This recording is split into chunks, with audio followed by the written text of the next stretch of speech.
number in the VC, what was it, 5120, I think it was? Is that what I told you? Nice. Fifth floor, 120. 120. 120. Okay, I put that down somewhere and I can't find out where I put that piece of paper. Okay. Make sure you get there a couple of minutes early. Okay, I have one of my instructors, one of the instructors in the department will be proctoring the exam. Make sure you bring your IDs with you. He will check those. Next thing, the way I give the exam is I give you the problem and then I leave you space underneath the problem to work it out. So when the exam is 3 pages long, don't get panicky. The reason it's 3 pages long is I'm giving you a place to work it out. There should be plenty of room to work it out on the front of the pages. Don't work on the back because we're going to scan your exams because I'm not in New York right now. I'm in Massachusetts. I'm not returning to New York for another week. So they're going to scan your exams. They're going to send them to me and I'm going to grade them electronically and send them back to you. The exam is on Monday. I probably won't have them graded until the following Monday. Okay. If for some reason you need more paper, either take out a sheet or ask the instructor for a plain sheet. Make sure your name is on top of each sheet. And also make sure when you turn in the pages, you turn them in the proper order. Okay? Make sure your name is on top of every single page you turn in. Anybody have any questions about the format of the exam? Good. How many questions are there going to be? There are 9 questions and a couple of them have some parts to it. So they're like short answers, not multiple choice, right? Well, there's no multiple choice. I want to see Okay. you know what you're doing. I don't want to see how you guess. Okay. Could you give us a practice mock exam? Is that a possibility? It's called homework. You've been doing your homework and I'm taking questions now and maybe I'll throw in another problem or two. But basically the exams are like the homework problems you've been doing, variations on the theme. Okay? Do you do like partial credit? If like, it's deserving. okay. If you do it right, you do some stupid mistakes, I'll give you partial credit, but I will decide what's worth it. Oh, like let's say the work is correct, but the calculation is a bit off, then that's fine. I'm not going to worry about that. In fact, I don't really need you to do arithmetic on the exam, okay? I want to see that you know how to work out a simple combination or a simple factorial, but you can leave answers. Once you show me you know how to work out a combination and a factorial, I don't want to see you do arithmetic. So if the answer is 52, choose 17, I would accept an answer, 52, choose 17. I don't want to see you work 52 factorial divided by 17 factorial divided by 35 factorial. I don't want to see that. You know, if at the end there's room to get nice answers, fine, but the exam will be on the long side. Okay? Okay, thank you. Okay, so what do I want to do? I want to take over the screen and I want to take your questions and we'll take it from there. Hold on. So let me share content, screen, start broadcast. Professor? One second, okay, and I'll be right with you. Okay. Okay, yeah. Professor, the exam is like 10:45, like the class time, right? Say that again, please. The exam is 10:45, like class time, like we made. Yeah, the exam will begin at our regular class time, yes. Okay, At 10:45, I'd get there a couple of minutes early, if 10 minutes early if you can. thank you. Okay, and it ends at noon and maybe he'll give you another 5 or 10 minutes if you need it. Okay? Professor, Thank you. what do the vaccination papers entail? Like, what are the requirements? You need to, are you registered in CUNY first already? You're beginning all these emails from the provost office and the dean of students telling you that you have to prove that you're vaccinated. It should be in CUNY first. And I hope you have all that information, otherwise they're not going to let you in the building. Everybody got that? Nobody's answering. Yes, I just did today the COVID testing because I'm not fully vaccinated. So Okay, so you need to show that you have the right. Me Yeah. either. I'm not vaccinated because I have an immune problem. But you got to show within what, last 7 days, I think it is, that you've been tested at one of the CUNY facilities and you're COVID negative. yeah, I tested today. Yeah. And you got the results? It takes 24 hours. Okay. Wait, Just make sure you get I got there a question. earlier. Yeah, So- 1 second. Make sure you're there early if you haven't been attending the school, make sure you get there early so you can get through and get in there. Yeah, that's why I did it today. So if Okay. I'm vaccinated, do I have to show that I'm negative with COVID? No, I don't believe so. No, Tell they you say guys, I don't read that stuff, but you should because it pertains to you. if your second dose after 2 weeks, you're okay. But if you, Oh, yeah, okay, I'm sure you guys know the rules better than me. Yeah, the rules of faculty are a little bit different. But all students have to be vaccinated. That's important. Okay. Unless, of course, there's a religious or a medical reason otherwise. Okay, folks, let's take questions. Let's talk about questions. What's bothering you? The last homework assignment was on conditional probability. Were there any questions on that?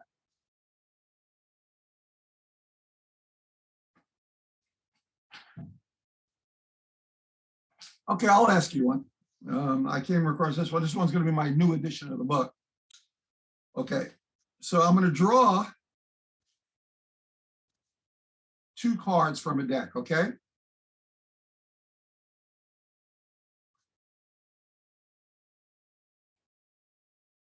Determine the probability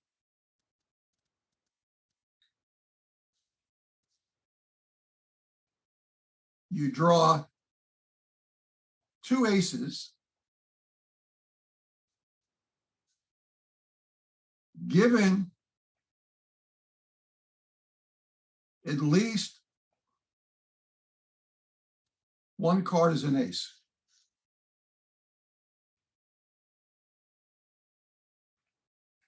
Oops. Okay, so we're going to randomly draw 2 cards from a deck. And I'm asking, what's the probability that you draw 2 aces given at least 1 is an ace? Okay, so let's let A sub I be the event. I'm going to do this problem 2 different ways.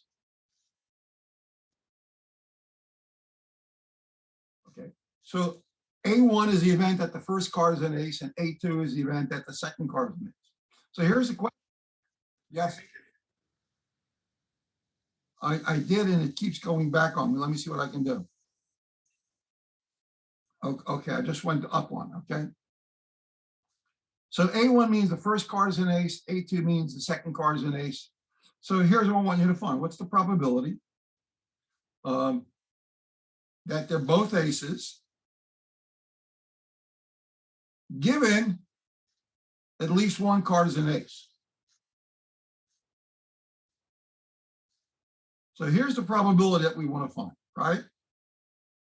A1 union A2 means it's either A1 or A2 is an ace. And so what's the probability that both aces given you get at least 1 ace? Does everybody understand the question? So first I'll do it with the formula, then I'll do it with the trick. Now remember, P of A given B is equal to the intersection divided by what's being given. So that means in this problem, this is equal to the intersection. Well, A1 intersection A2 given A1 union A2, what is that? That's just, well, let's draw a picture to make sure you see it.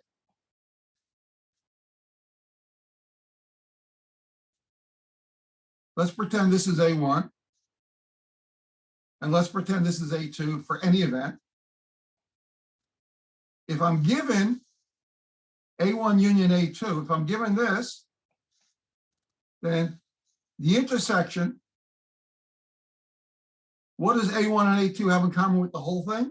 Let me not draw this here.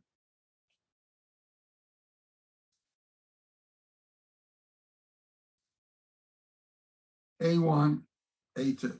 So if I give you the 2 circles, the intersection will just be this. So I have P of A1 and A2 divided by what's given, P of A1 union A2. Okay, if they're both aces, that means from the 4 aces, I'm getting 2. From 52, choosing 2. And rather than compute this, if we don't have at least one ace, then we have no aces. So let's use the complement. So I'm choosing no aces over 52, 2. And by the way, if you work this out, it's 1 over 33. Now, most students don't like formulas. I don't like formulas either, but I want to show you that if you had to, you can certainly do this problem with a formula. Now, there's another way of looking at this problem. The first one could be an ace, or it's not an ace. This is what? 4 out of 52. This is 48 out of 52. If the first one is an ace,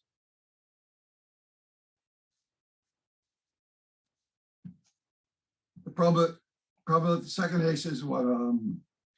This is 3 out of 51. And this is, what's that? 48.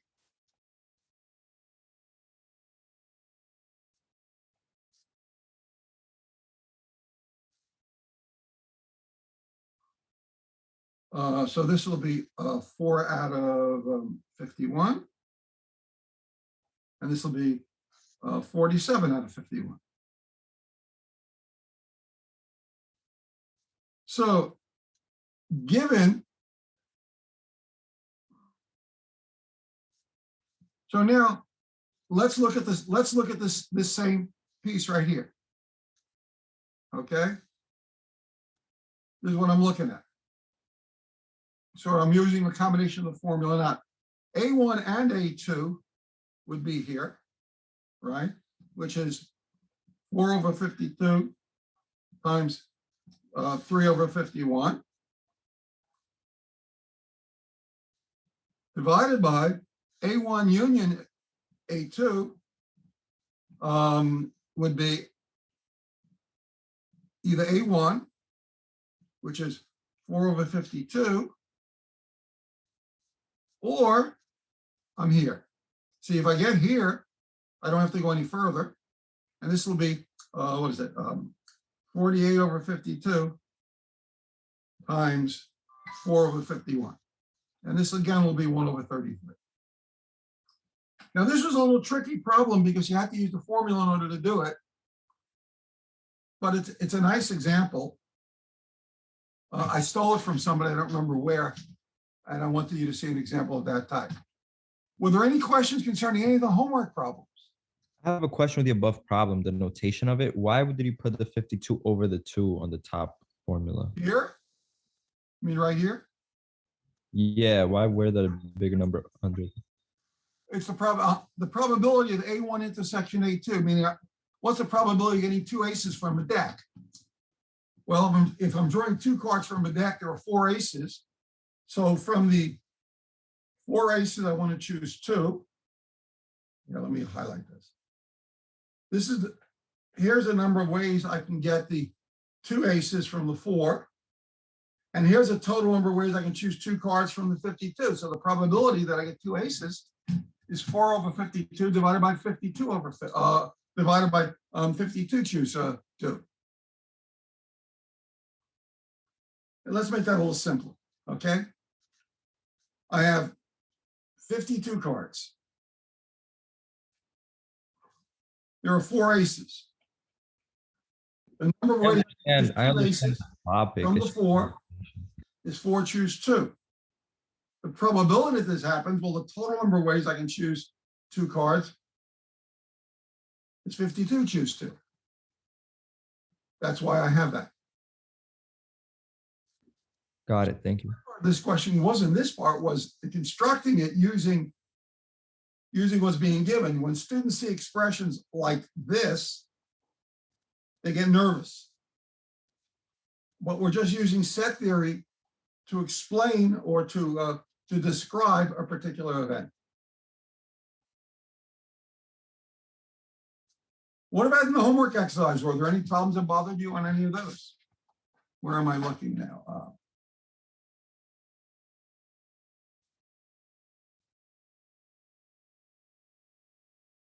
Professor, can you do 1.3 exercise number 11? Which one? Section 1.3 you said? Yeah, number 11. Let me get there and see what we're talking about.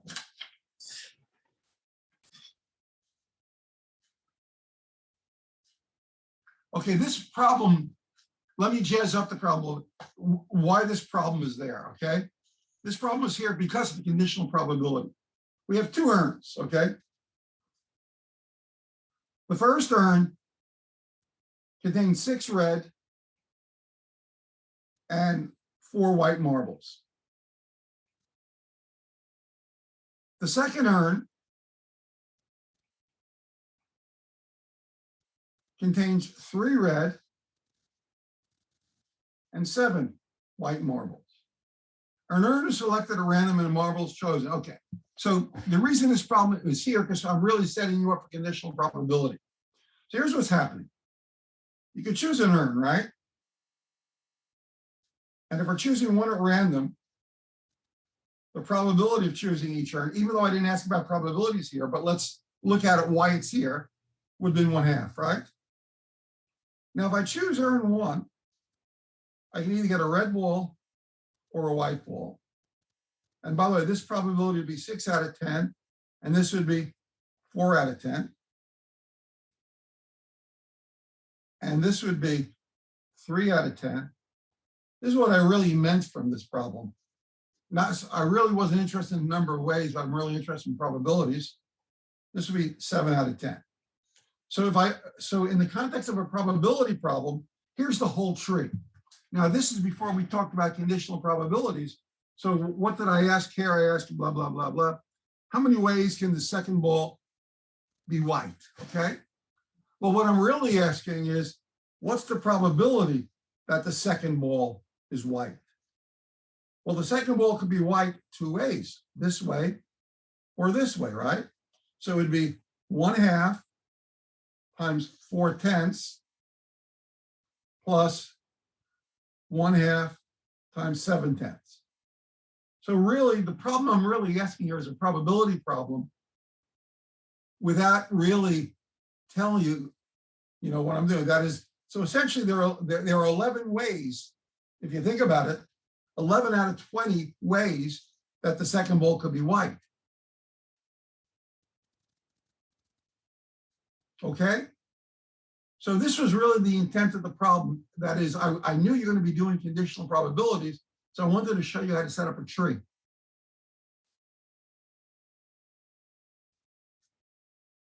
Other questions?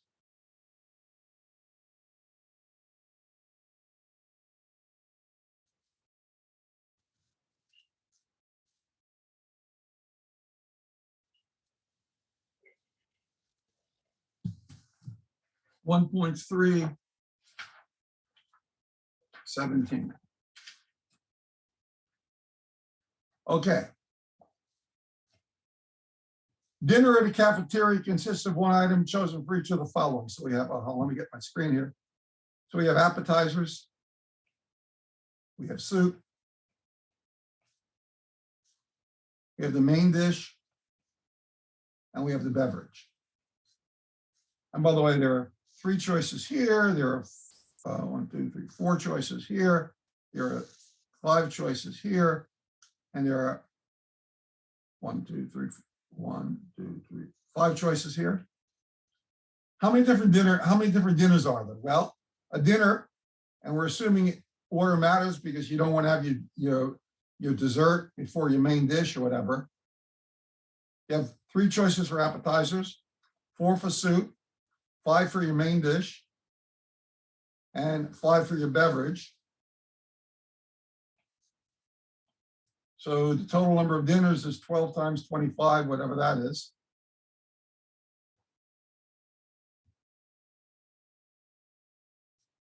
Okay. How many dinners are there, including fish as the main dish? Okay. Well, fish as the main dish means I only have one choice here now, right? But everything else, were there any other constraints? And milk for the beverage. And if milk is the beverage, there's only one choice here. But there were no other constraints, so this would be 3 and this would be 4. By the multiplication principle, this answer is 12. If milk may not be used in any order containing chicken or steak. So let's suppose here we have chicken, okay? And here we have steak. Let's look at these two cases. Well, if I use chicken, there's only one choice here. So I can't have milk. So if I can't have milk, I only have 4 choices here, right? And there were, and this could be any appetizer or any soup. So this would be what, 12 times 4 is 48. And similarly here for steak, there's only one choice. You can't have milk.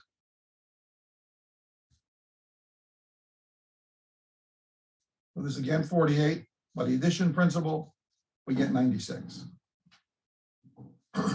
Okay? Other questions? Now, I want you to understand that when I give a problem on an exam, I might ask, not this question, but I'm asked, what's the probability milk is not drunk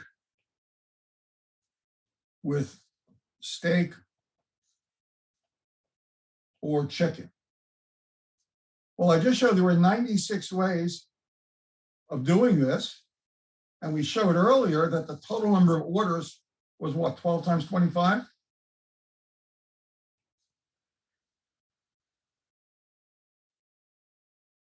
For what?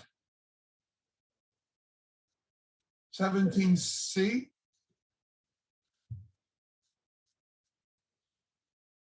Oh, because what did I forget? You're right. What about all the other things? So if I have chicken or steak, but if I don't have chicken or steak, then I can have fish, tofu, and vegetables, right?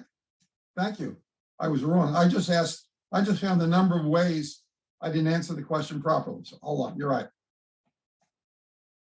Now, there are other things I could order, not chicken or steak, right? So there are, if I don't order chicken or steak, there are 3 other dishes for the main dish, right? And then there are no, so this could be 3, this could be 4, and this could be 5. So 12, this gives me 180. And now add that to 96.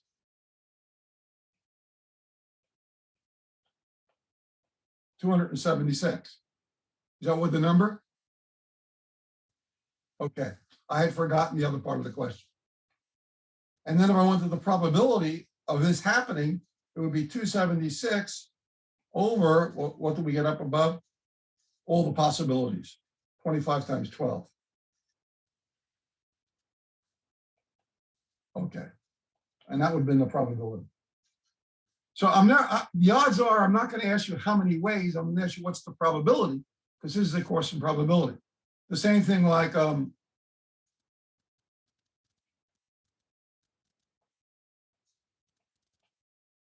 suppose I have the mathematics. Suppose these are all tiles. If I choose one tile at a time from an urn, what's the probability that it spells mathematics? Well, there's only one way it'll spell mathematics, divided by the total number of jumbles. What do we have? 1, 2, 3, 4, 5, 6, 7, 8, 9, 11 factorial divided by, there are m's, 1. How many m's are there? 2 m's. A's, 1, 2 A's. 2 T's. Are there any other letters duplicated here?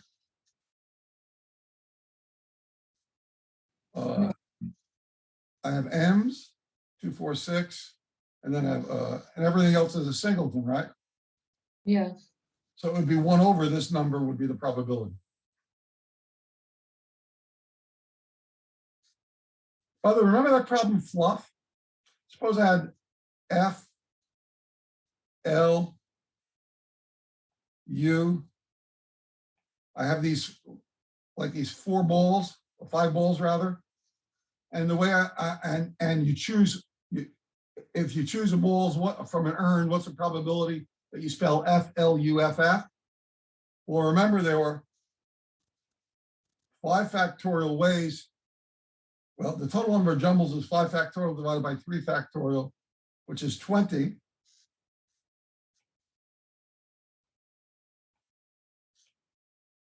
Whoops. And only one of these is fluff. So if I ask what's the probability that I spell fluff, it's 1 out of 20. But notice I could have done the following. The probability that I get an F on the first shot is 3 out of 5, right? The probability I get an L on my second shot is 1 out of 4. The probability that I get a U is now 1 out of 3. And all that's left is an F. By the multiplication principle, it's 3/5 times 1/4 times 1/3 times 1 times 1, which again is 1 over 20. So this could be done as a conditional probability as well. First, you get an F. What's left in the urn? Well, an L, U, and an F, and an F. Then what's the probability get an L, 1 out of 4, and so on. So many problems can be done alternative ways, which is an interesting observation. Other questions? I have, okay. Suppose I have 6 students. One is redheaded. And I'm going to distribute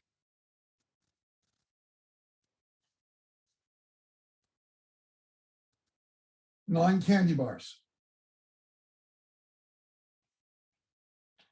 among these students. Determine the probability the redheaded student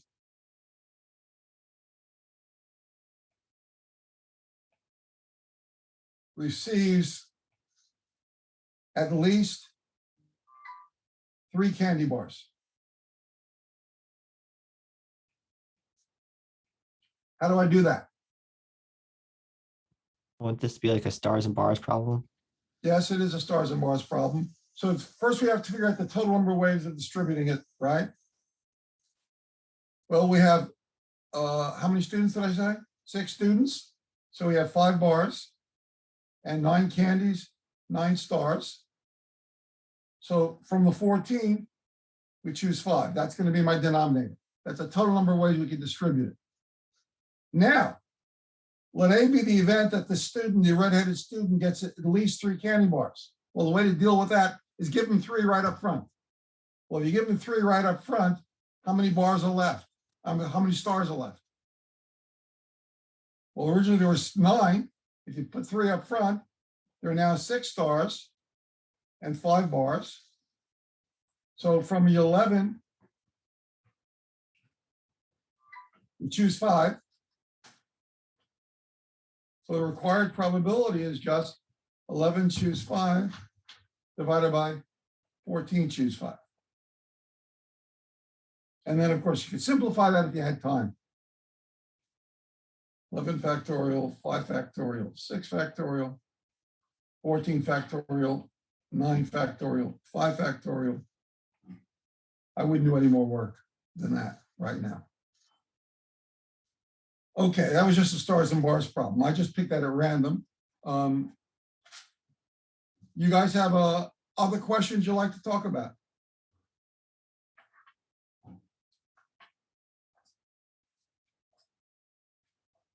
I'll give you a minute to decide. If not, I'm going to go ahead. Time is too precious for us to. I'm more than willing to take any questions you have.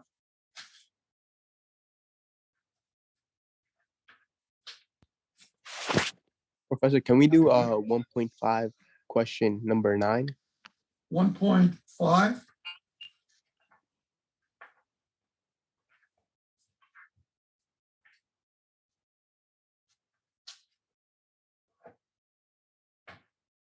I think I just did part of this, but okay.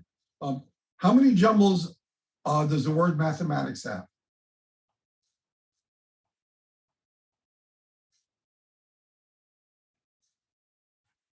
So we have how many letters did I say? 4, 5, 6, 7, 8. We have 11 letters. So if they were all different, it would be 11 factorial, right? But I have how many M's? 2. I have 2 A's. Do I have anything else repeated? T's, 2 T's. And everything else is single, right? Okay, so I've taken care of part A. How many begin with the letter N? Okay, so let's see. And then I have 10 letters here, right? So let's suppose I put an M here. There's only one choice for M because either M, it's going to be the same word, correct? And now I have what's left here is I have the letters A, T, H, E, M, A, T, I, C, S. So I have these 10 letters. If they were all different, it'd be 10 factorial. But I have 2 T's and 2 A's.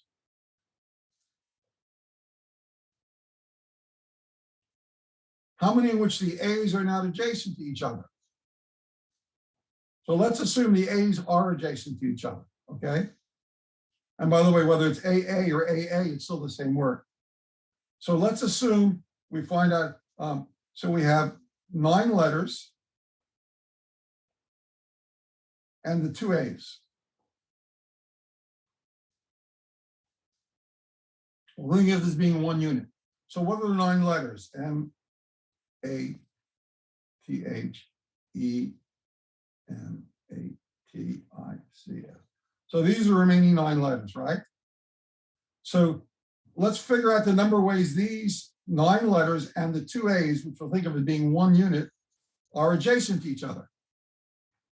Okay, so we have, if they were all different, this would be 10 factorial divided by the 2 M's and the 2 T's, right? So here's the number of ways, the number of jumbles we could have, the number of different jumbles, when the 2 A's are considered joined together. And by the way, if they were different letters, it would have been multiplied by a 2 factorial, but they're the same letter. Now, all I have to do is go to the first answer, which was the total number of jumbles that are possible. So if I take the total number of jumbles that are possible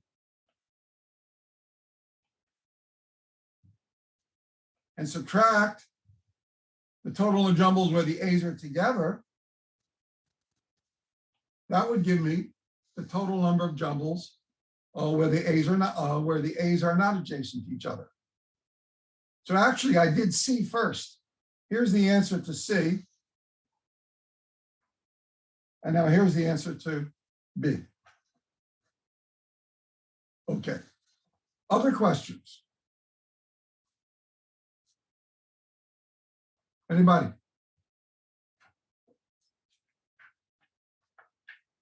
I'm just looking through the book here.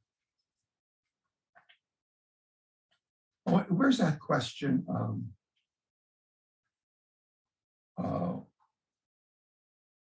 I know where it is. Hold on. This was a clever question. That's why I wanted to bring it up. It's a stars and bars question, but where is it? It's right here.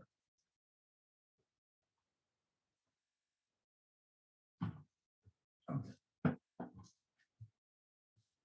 Here's an interesting question. Here's problem number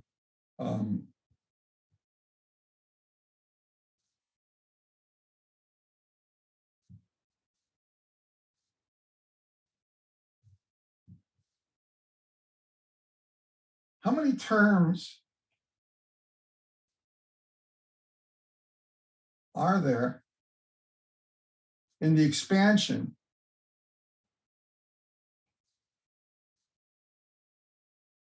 first? We'll do we'll do 2 here. The first one is a x plus y to the 27th. And then I ask the question, x plus y plus z plus w to the 28th power. Okay, let's look at this problem.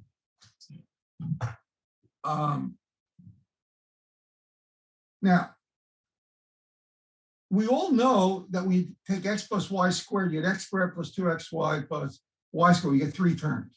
And in fact, if you take x plus y to any power, you always get one more term than the power. You've seen that by experience. But how can we prove that? Well, notice if we look at x plus y to the 27th, every single term is in the form of some number, which we know 27 to the k, x to the k, y to the 27 minus k, right? This is x to the k, y to the 27 minus k. Or in fact, let me say x to the a, y to the b, where a plus b must equal to 27, right? Everybody got that? Every term looks like this. So, and by the way, a could be 0, right? And or b could be 0. So the question is, how many solutions are there to this problem such that a and b are greater than or equal to 0? Well, this is classic star and bars, because all the solutions have to be integers. So if we have a and b, if we have 2 people and we want to give them 27 identical candy bars, we have 1 bar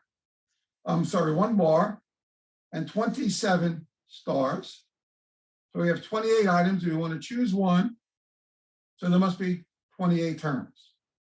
Similarly, if I have x plus y plus z plus w to the 28th power, every single term in this expansion is of the form x to the a, y to the b, z to the c, w to the d, where a plus b plus c plus d is equal to 28. And each of these terms is greater than or equal to 0. So again, stars and bars. We have 28 stars. We have 4 people, so we have 3 bars.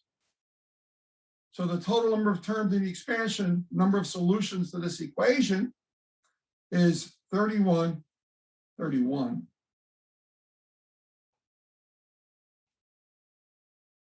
Choose 3. Whatever number that turns out to be. So I just thought that was an interesting application of stars and bars. There was another one I wanted to mention. Where is it? It should be right over here, I think.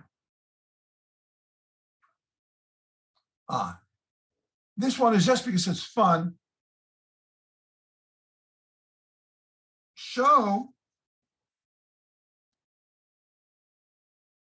3n quantity factorial over 3 factorial to the n is an integer. This is a tricky problem. I would never give a problem like this on an exam, but I gave you a hint here. That is, how would you prove this is an integer? And the trick is the following. Let's suppose we have the letters x1, x1, x1, x2, x2, x2, all the way down to x to the 3n, x to the 3n, x to the 3. Now, all together, I have a total of 3n letters, right? I have 3 of each of these. I'm sorry, this is n, not n. N. I have each of these letters I have 3 times. So if they were all different, the total number of jumbles I would have would be 3n factorial, right? But I have 3x1s, 3x2s, 3x3s.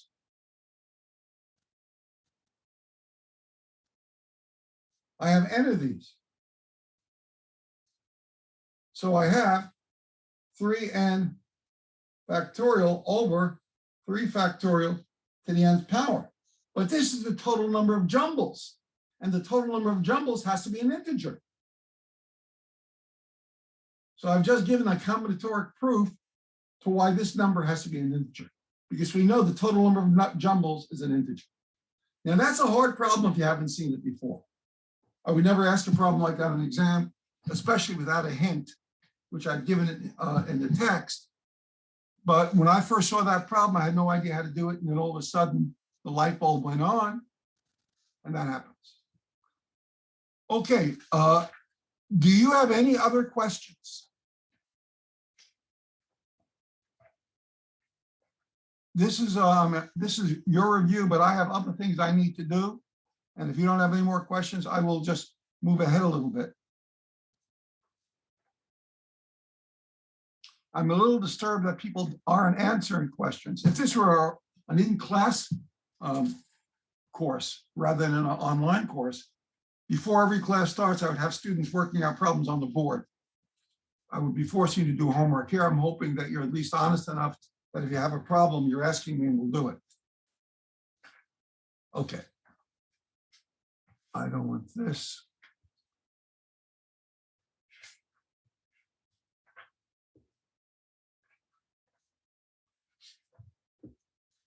Okay. So I want to talk about some other ideas. Okay, so the exam is through section 2.3. So I want to define what I mean by a partition.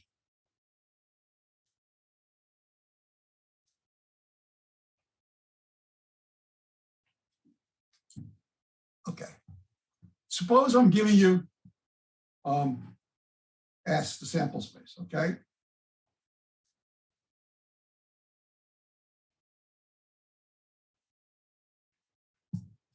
I want to define a partition on the sample space.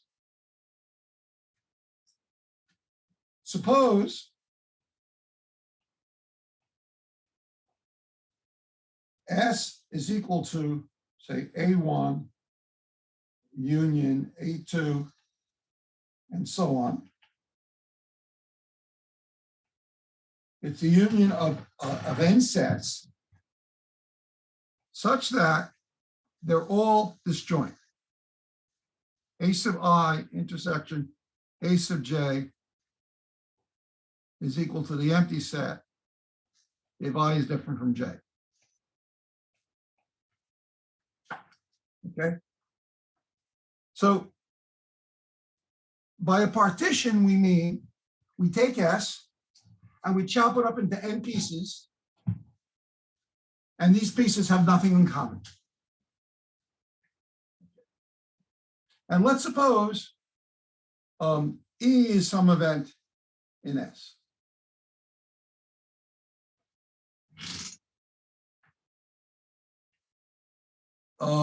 In particular, let me draw a little picture. What do I do here? So let's suppose I'm drawing the same picture that's in section 2.4 in the text. Let's suppose this is S. Here's my event E. And now I partition S. Let's pretend this is A1.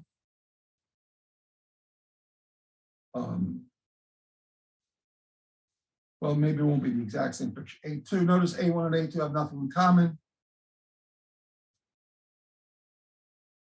Here's A3. Here's A4. Here's A5. And here's A6. So here I'm pretending that I'm partitioning S with 6S. So notice S is equal to A1 union A2 union A3 up until A6. And notice E is equal to E intersection A1. Okay. By the way, what is E intersection A1 in this picture? Notice it's the empty set, so that doesn't hurt anything. Or E intersection A2, or E intersection A3, or and so on, E intersection A6. So notice I can look at what E has in common with all these sets. It just so happens in this case, this is the empty set. That doesn't do any harm. So in general, I want to make the following observation. If E is any subset of S, and we have a partition,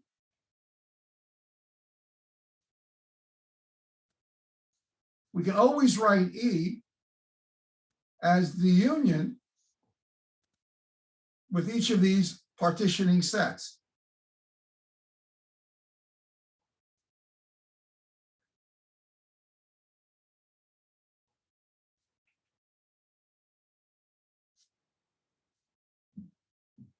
Or if I wanted to, I could write it this way. Union of E intersection AI over all possible I values, I going from 1 to n. That's just a shorthand for that. Now, that's pretty interesting. And notice, by the way, that this set, this is E intersection A3, has nothing in common with this set. What these partitions are doing is they're breaking E up into disjoint sets because none of the A's have anything in common with each other. So again, we just showed that E, any set E, can be written in terms of the partitioning sets in a very simple way.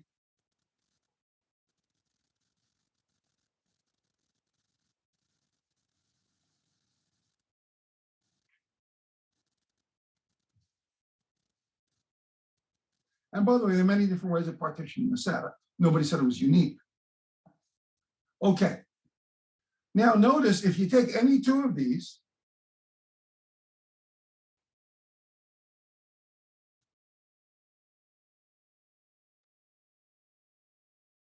where I is different from J, then if you rewrite this, what do we have? We have E intersection A sub I intersection A sub J. But these have nothing in common, so this is the empty set. And E intersection the empty set is the empty set. So if you take any two of these, their intersections the empty set, that means E is the union of disjoint sets. What does that mean? That means if I want to compute P of E, which is P of all of this stuff,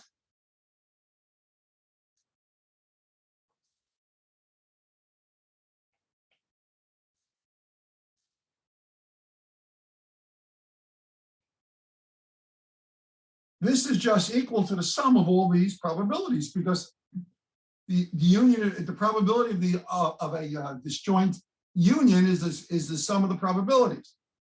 So P of E is then nothing more than P of E intersection E1, oops, A1 plus P E intersection A2 plus P of E intersection A sub n.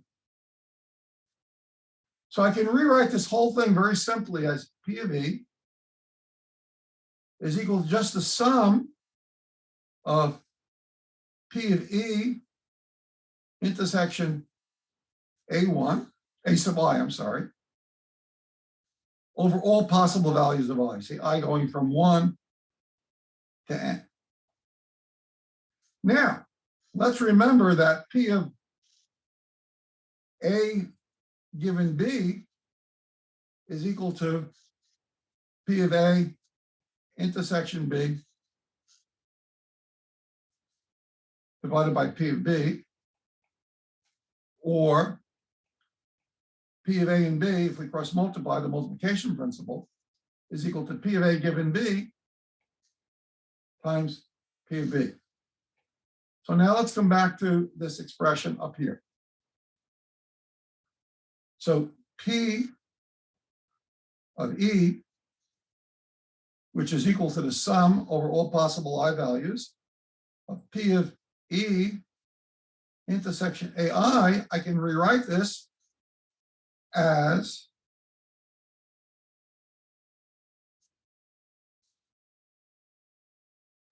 P of E given A sub I times P of A sub I.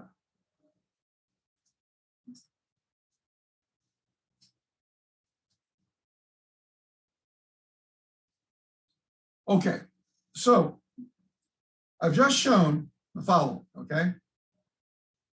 Theorem.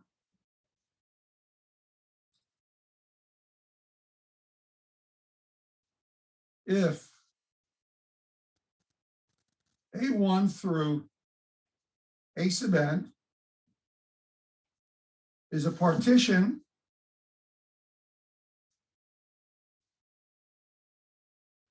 of S, and E is a subset of S, then the probability of E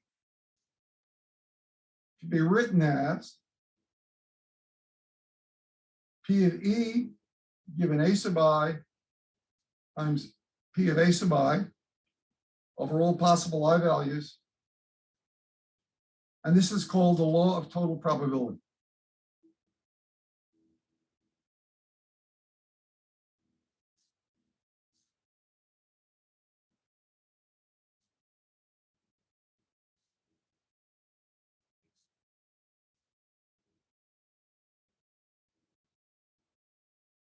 Sometimes this is called conditioning, solving by conditioning. But let me illustrate this whole thing in terms of a picture, okay? Okay. How do I want to illustrate this? Okay. First, let me see my time. Just to illustrate this this in terms of a problem. Let's suppose there are three bankers. Banker one, banker one,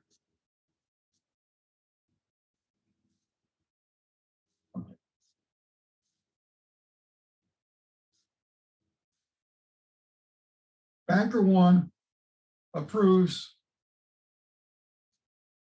40% of all loans. Banker two approves 30% of all loans.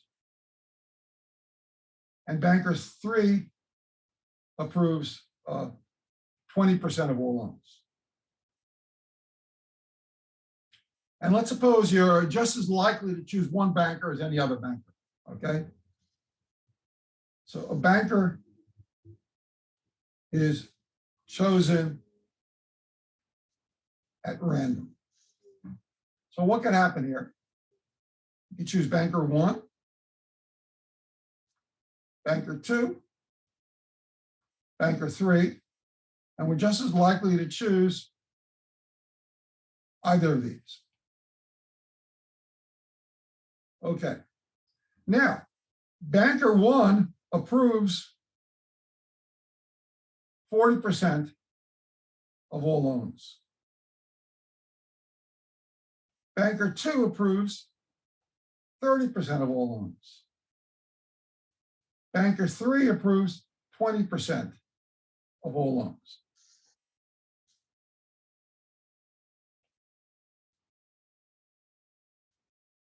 What's the probability that a loan is approved? That is, you go to the bank and your loan is approved, P of A. Well, notice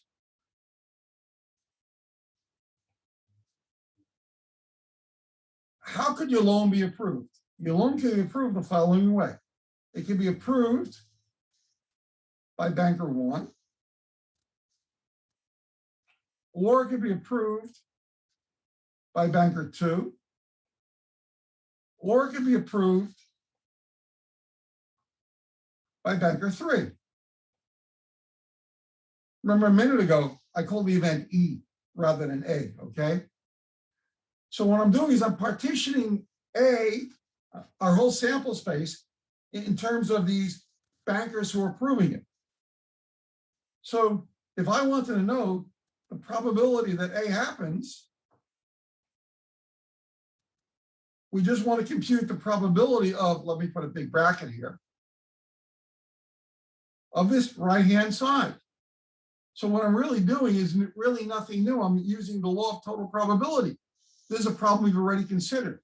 I didn't have to talk about anything about partitioning, but I want to show you, in fact, what's actually happening when you use a tree is you're partitioning all the ways the event A, in this case E, or I'm sorry, the event E, in this case A, can happen. So we've actually been using this law of total probability all along. And in fact, if I wanted to know what P of A was, I really don't have to do any work. The answer is just 0.4 times 1/3 plus 0.3 times 1/3 plus 0.2 times 1/3. And then the problem is solved. But I wanted you to understand that, in fact, we're actually using this law, the law of total probability, even though we never have to say it. From a theoretical point of view, that's what's happening. So in general, when we look at something like, I called it E before, let me go back to E. When we have alternative ways of performing an event and they're partitioning the entire sample space, it's important to observe that what we're really doing is we're really summing all the different ways E can happen.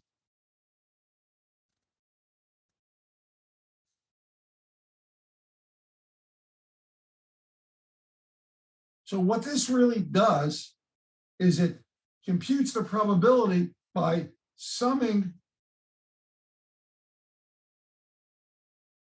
all the probabilities from the tree. So basically, here's what's happening. We have this partitioning of the different ways things can happen.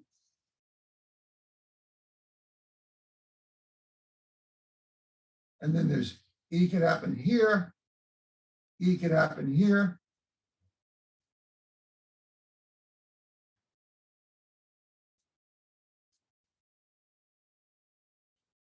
Notice this is P of E given A1. This is P of A1.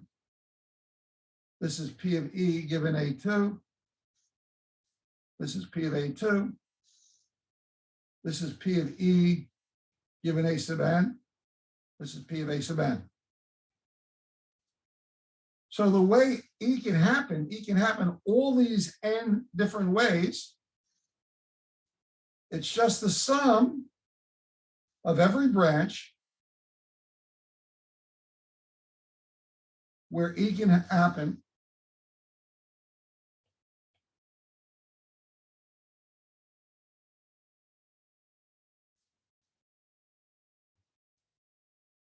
And that's called the law of total probability. There's absolutely nothing new here except I introduced the word partition, because we've been doing that all along, and looking at the different ways we can partition our sample space in terms of the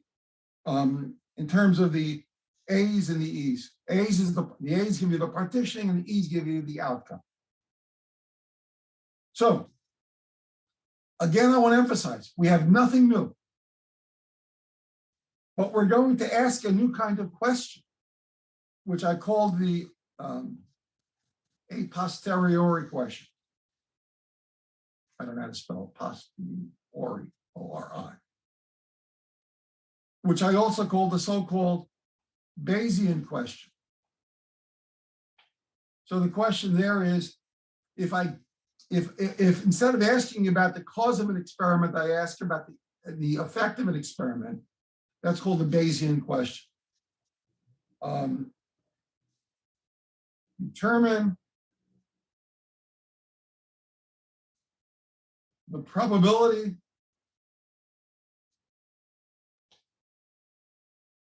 of a cause given the effect of the experiment. And that's called the Bayesian problem. Now, why am I talking about this partitioning and stuff? Because any book you look at is going to give you a real fancy formula for the Bayesian problem. In fact, they're going to give you something like this.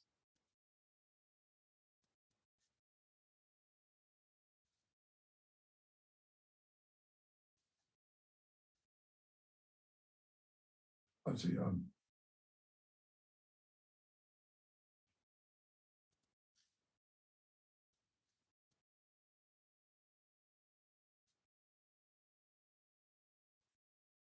I'm trying to remember the formula. Hold on.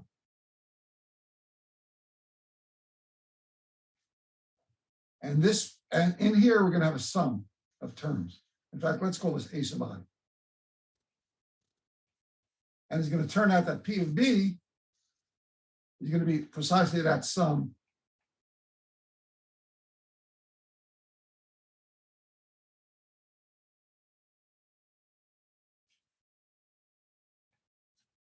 Don't worry about this formula right now. I'm just trying to show you that it looks like there's going to be a messy formula, but you're going to see you'll never need the formula if you look at the problem the right way. Okay, so I want to stop here because really I've done nothing new except introduce the notion of the partition.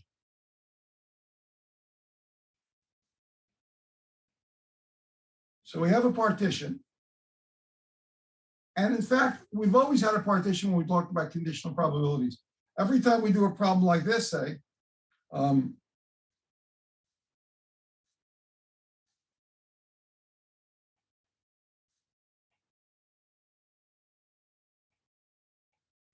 I ask for the probability of B, notice it's a sum of this term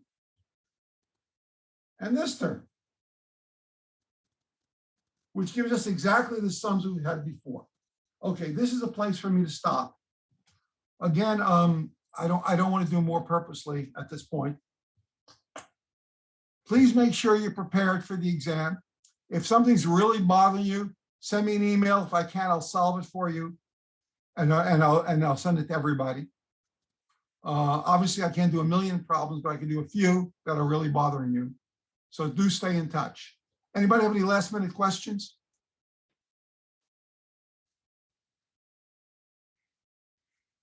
I'm sorry? Through section 2.3. Through section 2.3. Recording stopped. Okay, it covers everything, section 2.3.